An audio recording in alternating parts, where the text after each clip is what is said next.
Štai šiais keliais prieš 600 metų galbūt keliavo didysis Lietuvos kunigaikštis Vytautas. Dabar jį žemaitukų veislės žirgais joja 10 raitelių, pasiryžusių balnuose įveikti 2000 km nuo senųjų Trakų iki Očikovo miestelio Ukrainoje prie Juodosios jūros, kurioje anot legendos Vytautas girdė savo žirgą. Po 3 kelionės dienų Lietuvoje šeštadienio rytą per Norviliškes į Peckūnus raiteliai paliko Lietuvą ir pasiekė Baltarusiją, kurios pasienyje buvo sutikti su duona ir druska bei armonikos muzika.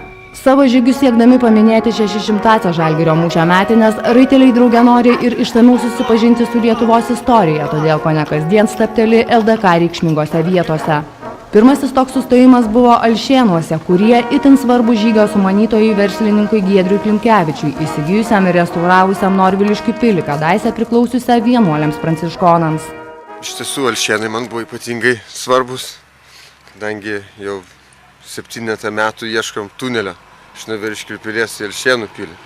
Pasak padavimų, yra tunelis, kurio galima prajoti žirgais. Tas mane labai domino ir Alšėnuose buvo pirmąsyk. Apie jo apžiūrėjau, radom, kaip matėt, vieną urvą, kuris gali būti pradžia, tunelio pradžia. Po Alšėnų buvo Krėva, kurią tą pačią 4-ąją kelionės dieną prijojo žygeiviai. Nors buvo jau tamsu, istorinį Vytauto didžiojo kelią pakartoti užsidegę raiteliai neplenkė Griuvėsių pilies, kurioje 1382 metų rugpjūtį buvo kalinami Vytautas ir Kęstutis.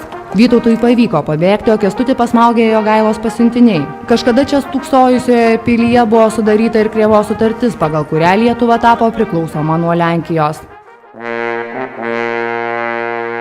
7-ąją žygio dieną raiteliai susirengė į Naugarduką, 13–18 amžiuose buvusi vienas svarbiausių LDK politinių, gynybos, kultūros, administracijos ir teismo centrų.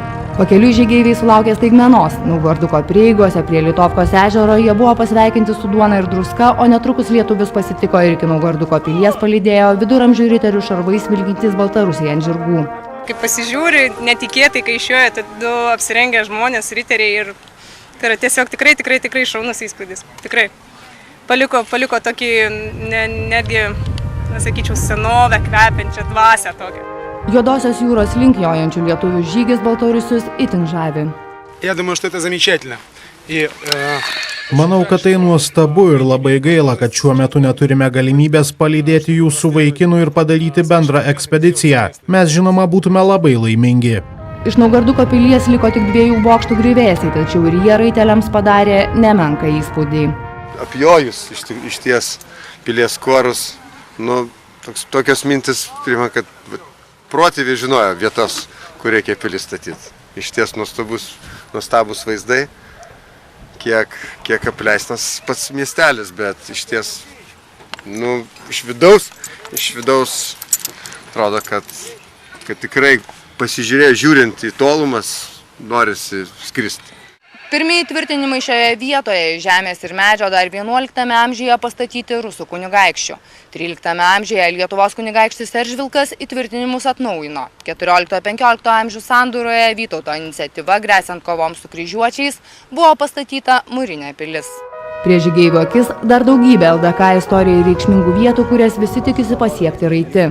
Žirgai bei raiteliai, nors ir pavargę, besigydantis nedidelės žaizdas ir traumas, vis dar jaučiasi puikiai.